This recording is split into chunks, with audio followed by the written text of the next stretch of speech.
Today on the Mel Robbins podcast, how to create a successful mindset with world-renowned researcher Dr. Angela Duckworth. Found it a struggle of my own, and I don't know whether it's because I was raised by a wonderful mother, but a Chinese mother who herself was born and raised in China, Mm-hmm. and she was raised to submit all of her own desires and dreams to her husband's. Her mother laid her hands on her shoulders one day and said, "You are ready to be a wife." And when I graduated from Harvard, the day of my graduation, my mother laid her hands on my shoulders and she said, "I'm so proud of you. You are ready to be a wife."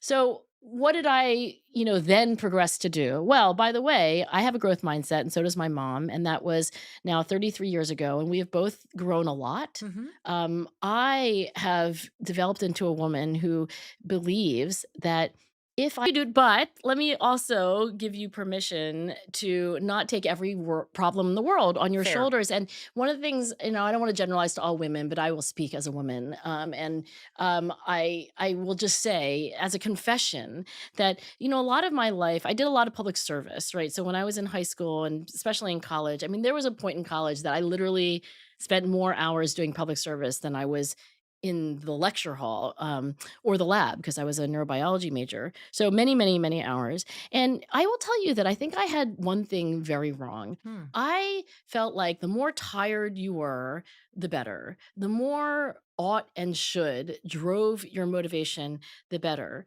In some ways, the less happy you were, the better the act, the more virtuous. Now, in my 50s, I can say, no, no, no, no, no. Why don't you? There's so many problems in the world. Honestly, there's so many problems in the world. You don't have to solve all of them. You can't the blocks, and the British announcer comes over and it's like ready, set, go.